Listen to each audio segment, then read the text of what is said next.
Según el autor de la Ley de Víctimas, el senador Juan Fernando Cristo, el gobierno está disfrazando de objeción fiscal sus verdaderas razones para hundir la ley. Dora Montero. María Cristina Cristo asegura que algunos artículos que el gobierno valora en billones de pesos ya habían sido excluidos del proyecto por petición del mismo Ministerio de Hacienda. El ponente del proyecto de víctimas en el Senado, Juan Fernando Cristo, reiteró que el argumento fiscal que dio el gobierno para hundir el proyecto no es más que una excusa, puesto que esos mismos rubros que hoy critican fueron aceptados por el Ministerio de Hacienda hace un año. El tema fiscal siempre fue acordado con el gobierno nacional.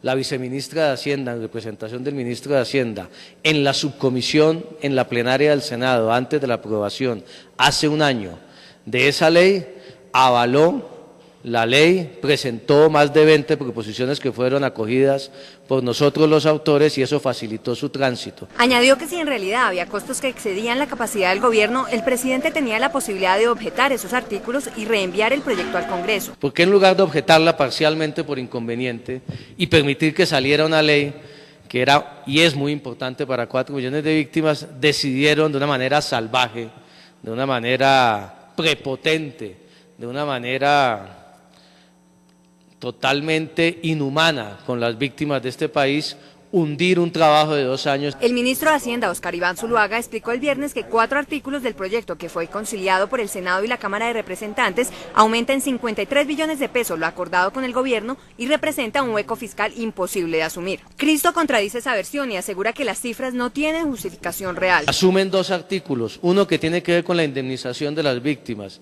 y otro que tiene que ver con la restitución de los bienes de las víctimas, en los cuales no se han dado cuenta que en uno de esos casos el artículo se suprimió en la plenaria del Senado hace un año, por solicitud de la propia viceministra de Hacienda y del Gobierno Nacional.